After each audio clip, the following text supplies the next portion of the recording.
And we're back. You're looking at Mother Diva's house in case you just tuned in. And as promised, Prince had some very, very interesting moments in his life. And one of the most hilarious shenanigans that Prince pulled was back in 1983 when he took the stage with Michael Jackson and James Brown. James' sister, Miss Fannie Brown, on the line, and she's going to take us back into that hilarious, hilarious segment. You guys take a look at this. And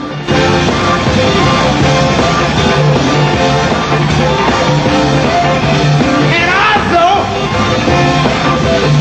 give him a big round of applause because he just insisted that I introduce Prince. He's here. Prince. Prince. Prince.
Oh, that was hilarious.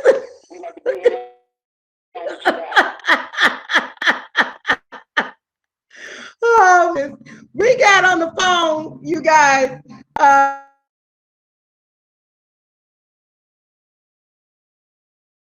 She's been on the road out there trying. I want you all to welcome Miss Fannie Brown, James Brown's sister, to the show. Fannie's on the phone. Fannie, thank you so much for allowing us to speak with you and be in your presence. I know that you've been busy and you're continuing James Brown's legacy.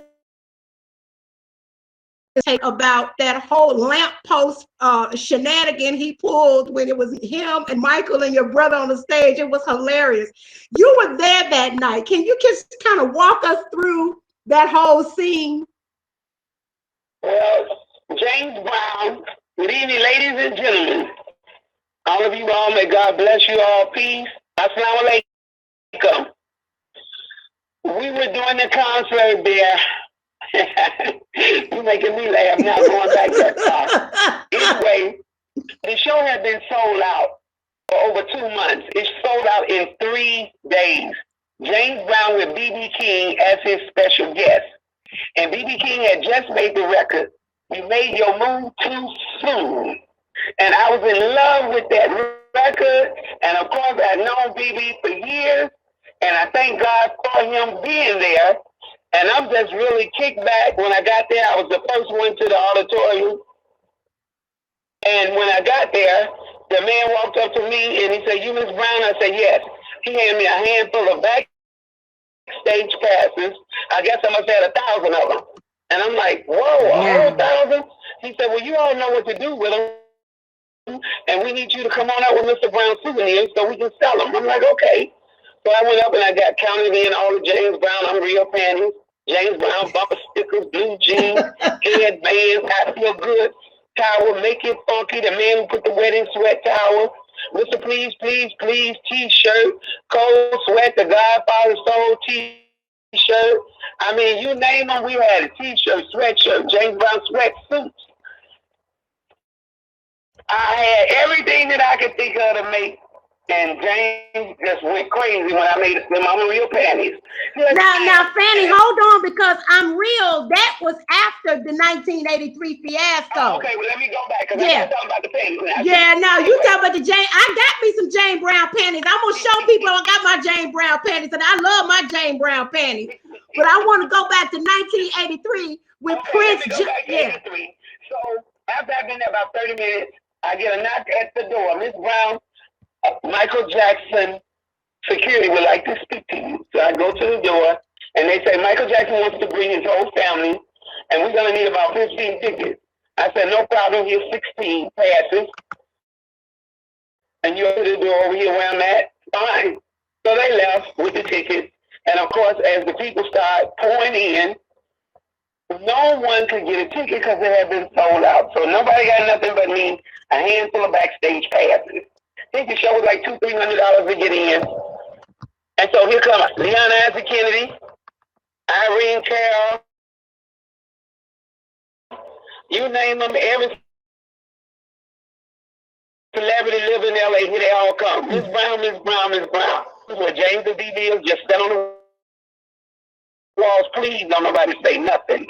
Okay. Because the show is sold out. Y'all got to stand down here while everybody change clothes, come in and go out. When the concert starts, you all can go upstairs and hang around the walls. So, of course, everybody got dressed. B.B. King went on first. And he was climbing so good. When he got through with Lucille, he was just jamming. I'm in the dressing room trying to get my clothes on. And all of a sudden he say, I ran up 50 grand. I cashed it in and held it in my hand. That kind of word just get around. It make a lost dog come up out. I hear you knocking, baby, at my door, but you know you ain't living here no more, and it's too bad. I think you made your move too soon. I didn't even have on my clothes. I threw the robe on and ran upstairs. I had to go look at him. I know this ain't what he just said. And when I'm saying it to y'all, I'm laughing because I was a gambler at the time. I used to play cards, talk, and pity back, if y'all know what I'm talking about. So that really hit the bone for me, a gambler talking like that. So I went back downstairs and got dressed. And after I got dressed, we all sat down the hallway. It was full. James come out the dressing room and looked like, who was all these people? Of course, he knew most of them. So they shook his hand, talked to him or whatever. He went on up and got ready to go home. All of a sudden, here comes Jerry Poindexter running. Jerry Poindexter is James' piano and organ player. He's the only one playing when James is not playing since Sweet Charles left. He said, Fannie, you still have the passes? I said, yeah, I got all the passes. Prince is out there, and they won't let him in, and they know he's Prince, and they say they don't care. They say, what? That's my main, that's the dude mean baby. I know you ain't gonna tell me they ain't gonna let my main man in. Man, they won't let him in. I said, how many people with him? He said, just him and the bodyguard. I said, take some tickets just in case he got some more friends. Get them in right now. So I'm standing there talking to somebody, and all of a sudden, here comes Prince. His bodyguard look exactly like Kenny Rogers' twin. And he's a big old man, though. He's bigger and taller than Kenny Rogers. So Prince is in front of him walking. And so everybody's, Prince. I'd never seen him in real life, just TV, because we always be working. When we get to the station, I'm smoking Robinson just left, and we just coming, so I never get a chance to meet either of those two. So when he come down, they say, that's Prince. I turn around, and don't you all laugh at me. I love this man. I want me some Doobie baby. But when I turn around, look like a little boy was about 12 or 13 years old. I was about 5 or 6 inches tall. I'm looking for Prince. I'm looking up for a man and look down and see a little boy. That big man with that can't be him. And everybody's going, and I'm like, no. So Jerry said, Fannie, you want to meet him? I wouldn't even look back around. I was so embarrassed. I'm in love with a man that looked like he's 12 or 13 years old. I wanted to meet him so bad. I'm like, I can't do this to myself. My mind couldn't even accept it. Now I'm going to tell you all about me so y'all can understand why. I've been 5'8" since I was 11. When I was 11, I wore about 165 pounds. My shoe is a 13. My legs at 8 years old was 28 inches around, both of the muscles. I am a big woman. I mean, what they call a stallion, an Amazon, that's me. So because I'm a big woman, and I'm just a big woman, that's the best way I can put it. So for me to look at this man in the little boy's body, it just shook me. I didn't even know what to do or what to think. So I didn't say nothing to him. I didn't try to meet him. But when they went on out in the audience, and somebody was doing something before James got up there. So I said, let me go out here. I'm going to be nice and introduce myself to him. So he'll know I let him in. When I got around there to him, he was squatted down on the floor on the side of the aisle. And his big old bodyguard, this big old Kenny Rogers twin, was standing up over him. Yes. And he squatted down like a little kid. I mean, he looked then like he's about 3 years old. He's so little. And so I just stood up in front of him, and I just stood there and looked at him. He looked up at me. He didn't know who I was. And so I didn't even introduce myself to him. I stood there about 10 minutes just standing next to him. I went on back out and went back up on stage. So James had stopped playing and performing, and somebody told him Michael was out there. Fannie let Michael in. So he said good. So he announced Michael up on stage. Michael come up, did his little dance and kissed Martha, and went on back to the background after he told James Prince was there also. So when he told him Prince is there, this big old man picked Prince up and put him on his shoulder and bring him up on stage like he is 6 or 7 years old. On his shoulder. I had never seen nothing so hilarious in my life. And so when he put Prince down and Prince got up on stage and did his little dance and everything, I guess he thought that the props were real. He didn't know it wasn't a real life because both of them usually come to me in a disguise to the dressing room or coming in asking for somebody to bring him on in, tell him it's Michael, and we like, who? And then this is Michael. And I'm like, okay, we're going to get him. So me and Gertrude Sanders, James' wardrobe mission, we'll go get him and bring him on to James. He out there, James, bring him on to the dressing room. So now, he got both of them on stage with him at one time. Okay. Both of their icons. I don't think nobody Michael than me. And I know there's a lot of fans out there that love him. But you all couldn't step on me and Michael when it comes to that. You talking about your brother James? Wait a minute, Fannie, are you referring to, when you say the love that Michael had, were you talking about your brother James? Okay. I just wanted to clear that up. Go on. That nobody loved him more than Michael. I can think of, and I'm talking all Michael's history. And so when the president knocked everything over, and they was trying to clean it back up, everybody was like, "Wow, he must be drunk. He must be high." Well, I didn't know him on that level, but you know, everybody at that time was doing whatever they did. But Fannie, you know what was so funny? When he went and got on the lamppost and fell over into the audience, Michael ran over to try to get the lamppost, and then James, your brother, just took his jacket and walked the jacket over like everything was fine. I mean, James kept right on performing. The band just kept. James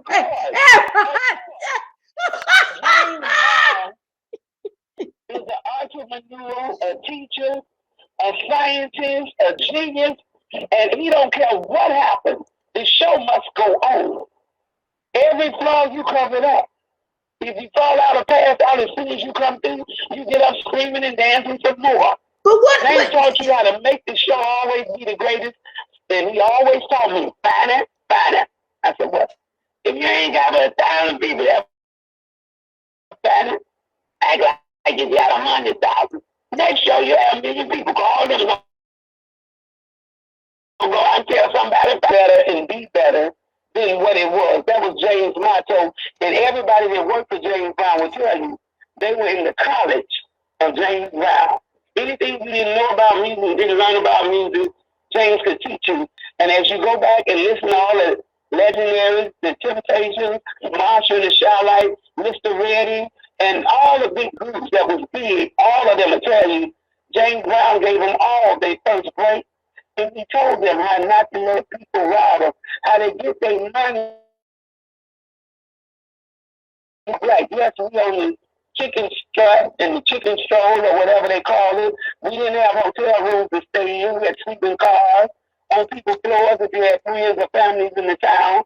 But the thing was, he taught all of them. And as I, with God's permission, bring about my book, and I'm trying to do our story on the God Sister Presents the JD's Our Life with James Brown. Okay. So the people will get the real story, because they'll get it from those of us that was there day and night, every day, every night.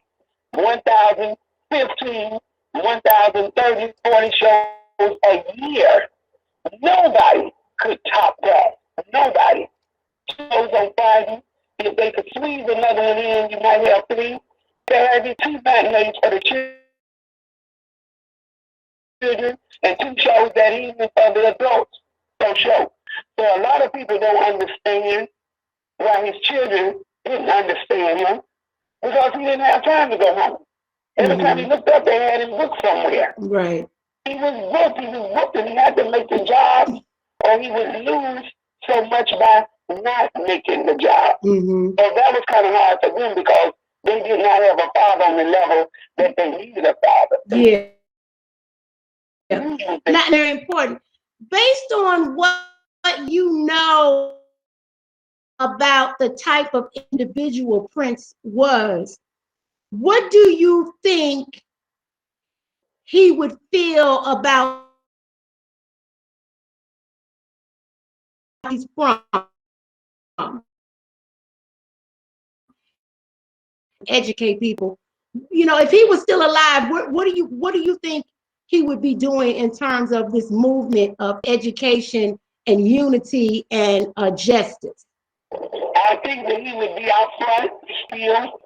I think that he would probably tell the people, don't riot, just hold on and let's see. And he wouldn't be just what I'm doing. He would have already made a record about it. Yes. What's happening and how it's happening. And of course, James stopped my shows at the Apollo when he first went back to the Apollo, and he did Stop the Violence. That after all our leaders. Yes, he did. They called your brother in when Martin Luther King was assassinated. That's right. James mentioned all of them. Yes. He said Malcolm X. He first mentioned the Honorable Elijah Muhammad, Malcolm X, Noble Drew Ali, Martin Luther King. He said the Honorable Elijah Muhammad again. He said after all our great leaders have worked all their lives and lost their lives, some of them, and our grandmamas that worked all their life scrubbing floors and washing clothes for people. Yes. And grandma can't even go to the store or somebody will snatch her purse. Right. The little boy can't even sit on the stoop or he get hit by a drive-by bullet. Yes. The girl can't go to school unless she be raped. Look at the little girl that was in the car at McDonald's. Yes, it's horrible. James says a whole lot of nothing. This is about a whole lot of nothing. Y'all stop the violence. So I decided to put on the top of the record in 2002 when Lynn Collins Arthur Hyde, the one that did all the big screaming on Payback, and myself, Mr. J. did stop the killing. The children, they want to keep on. I got an entourage of what we put together. I did, please put down the gun. Please drop it. And Flavor Flav was doing the drop it on it for me. We got, please respect your mom. Put down the gun and stop this killing. And I'm glad, Fannie. To stop the killing. Of course, you know, I did pull up your pants, you sagging. Yes, sagging pants. I have that T-shirt. Yes, and Fannie, I want us to come together. Let me tell you what I'm in the process of doing because I want to get back to what happened with Prince and the lamppost real quick. But let me tell you where I need your support. I am trying to put together a press conference in front of the McDonald's over on the west side to bring about awareness, letting the community know that they cannot be afraid, that they need to speak out, that if anyone has any information on who shot up this car that killed this 7-year-old girl, and I'm also asking McDonald's to put up a reward. People in that community support that restaurant, and they should put up a reward because they should want to know who came into their drive-through with a gun. We have to put pressure on these corporations. People spend money with them. It's time for people to come together and unify and police their own community. So I want you to be a part of that because my granddaughter lives down there. And her and her children are down there. And the little girl that got killed, her mother is my granddaughter's best friend. Oh, my goodness. I was just in awe. Oh, my goodness. She said, my grandma, she said, when we got back from my job this evening, there was police everywhere. We did not know what happened. And when they told me what had happened, my granddaughter grew up down there. Her mother lived over about 2 blocks off of Ashland on Roosevelt, between Roosevelt and Taylor. When they first put those buildings up, her grandmother on her mother's side was living there. So she grew up down there. She knew everybody down there. And when I got there that night, I got there to her right after the shooting, and she was telling me what had happened. And oh, my goodness. With her baby was 9 years old, and the little girl is 7. So it was a catastrophe for my grandchild and her children to go through that and to know that it could have been them. Because every time I go down there, they leave, Grandma, come on, take us over to McDonald's. But because they live so close, I just give money and let them walk. And as I listened to all the mothers and fathers that was in a group down at that restaurant, saying it could have been them, it could have been nature. Exactly, and that's why we need to get together on this. Yes, and we're gonna follow up with that. But I want to get back before we close out because this is our last segment. I wanted to kind of end this with this was such a it was so funny that he just jumped it, you know. So Fannie, what exactly happened? Was Prince just, from the I mean, we talked about this a while ago, and the story is he may have been intoxicated or on drugs. He was. Oh, baby, he was blown. He was blown, and that was one of the reasons why I didn't try to meet him. I didn't think he would remember me. Okay, so he was intoxicated. He tried to walk. Are you saying he was drunk? He had been drinking. He was intoxicated. I think so. He couldn't walk up to the stage. The bodyguard had to put him on his neck. So what was the issue with him? Was he trying to do like how some celebrities do, where they jump into the audience and the audience push them up? Was he trying to hold, dropped on the lamppost? What was his intention? Now you got the wrong one. Because I don't drink and smoke, so I can't tell you nothing. Ain't none of that about me. I want to eat up everything. I'm the food lady. Right, but so you don't know exactly. Did you know if anybody asked him what he was trying to do with the lamp post, and then it falls into the audience, or was it? But when you did shows before, if there's anything around to make an animation out of, Okay. Go out and perform and just clown, lay down, do whatever he did as Prince. Okay. Entertain people. He's an entertainer. And I just love the way your brother just picked his jacket up, took it right back over there, walked right back, and kept right on going. It was hilarious. Right. You can't stop the show. Right. Stop the show. But you know what was so funny? What was so funny, Fannie? What was so funny? Michael did good. The James Brown. Yes. But what was so funny, Fannie, is how he sent and what was so funny was how Michael ran over to grab the lamppost. It's like everybody was trying to stop it, the lamppost from falling into the audience. It was so funny.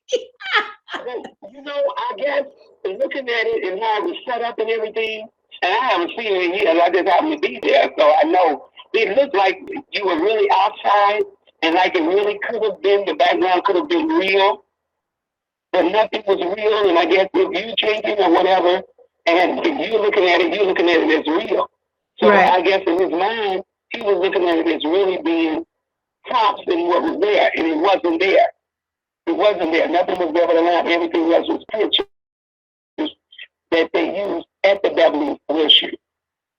So that was why you couldn't tell standing there unless you really put your hand on it. So I think that's all it was. And he thought it was just whatever he seen was real. And come to find out it was not real. It was only cardboard. Oh, so that's what it was. He thought it was a real lamppost, and it turned out to be. Yes. The whole background was all big pieces of cardboard. So while y'all give me good laughing, that's all I can tell y'all about that night. But I had a lot of fun days, a lot of good days, a lot of learning days. And by traveling all over, I had a chance to see that if you black, they really mean what they've always said, get back. I hear you. Well, Fannie, thank you so much. Thank you so much for calling our show. And we're going to follow up with you. Let everyone know what you have available, if you have products that you're trying to get out, or if you have a foundation, let us know tell us about how we can contact you and make a donation or buy some of your products. Okay, the first thing I'm going to let everybody know about, because it's so vital right now, is I have a super hair growth that James gave me, and all of us know James never lost his hair, never. He gave me the super hair growth when I had eye surgery and steroids took my hair out.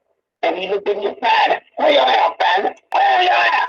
And I said, James, the steroids that they had me take 100 milligrams for 10 days in order so they could do the surgery.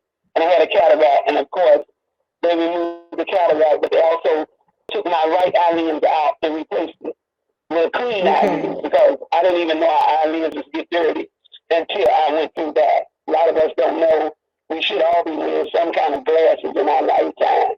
But we wasn't taught that. We wasn't educated, so we didn't know. When other people wearing sunglasses, we only buy them to look cool. They buy them because they know what harm the sun and the dirt particles can do to our eyes. But I don't want to stay there. I want to go into what I have. The super hair growth. You can take a picture of your head, put it on your hair, and take a picture right then and there. You see all your new hair coming in. Right then and there. That's how fast it grows your hair. And then however the hair was growing. Okay, so how can people get in contact with you to get the hair formula? 815-272-8081. That's 815-272-8081. And I will be putting back up within a week or week and a half. I'll be putting back up the God Sister Soul. Okay. .com, and then at the God Sister Soul, of course, I got all James products. I'll also have my foot product that I made. If you touch it on your feet, just one little drop, wherever it touches that. Okay, well, I know I'll be trying to get me some of that. It will bring it off right then and there. All right. It would be like a baby's face. I have one for the hands. I also have something that I'm calling the intervention of the COVID. And when I say the intervention, y'all think about your grandmothers when they used to nurse you when you were a baby, and how they took different things and went to the top of your head and down to the bottom of your feet and your chest and back. Well, I have something God that made me put 32 formulas together of natural oils, and you can put them on your body, start at the top of your head to the bottom of your feet, and nothing can stop you up. You wide open. I don't care nothing they got in the hospital can open you up as fast as my intervention for the COVID. And people have been trying it. I'm going to get set up somewhere so people can come and try it, the hair oil, the foot oil, the hand oil. And also I have something that if you have diabetes or anything of sores and black skin and black legs and black feet, we have the 9-day cream that flushes your blood, and all the natural herbs flush you out in 9 days. In 3, you will see the outcome of what you're taking. Right. But with the lotion that I made, I got the lotion, one that's instant pain relief, and the other one is joint pain relief. And they're on Brother Abdul Malik website. He's the #1 fisherman for the Nation of Islam. And when I decided to bring the products back out, he had a few friends that we gave the painkiller, just put a drop on him. I did his hair, I did everything, and you can see everything happening live. And we're going to start coming around from state to state, place to place, and we're going to be doing, everybody can get a drop of it on them free to see what it's like. And I know a lot of people out there that was at Savings Day 2018 in Detroit, that was at the Women's Expo 2018, 2019. You were with me then, Valencia, at those. And no, I was with you. No, Fannie, people was better than the black people because it make your house so pretty. I was, Fannie, I was with you. No, I was with you in 2014. And you just put it on your hair, and you roll your hair in your finger and count to 5. And when you push it off your finger, you got an instant hair curl. Yeah.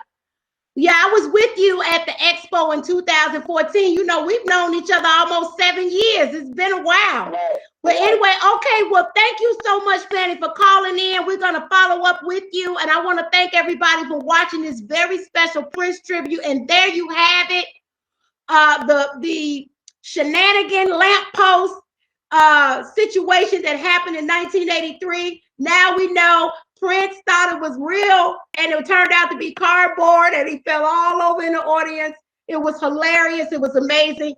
May he rest in purple. We love you, Prince, and we will continue your legacy of love, of unity, of education, and of artists owning their masters. I will say this to them. My Eastside Youth Program is a 501c3. Okay. And I want to open it back up to put jobs out there for people that might like to do hair, those that might like to do massages, those that might like to repair shoes and make purses out of leather and just learn the mechanics of that. Those that might want to do t-shirts, because I have all my own t-shirt equipment with James all the years that we sold his souvenirs on the road. Print companies.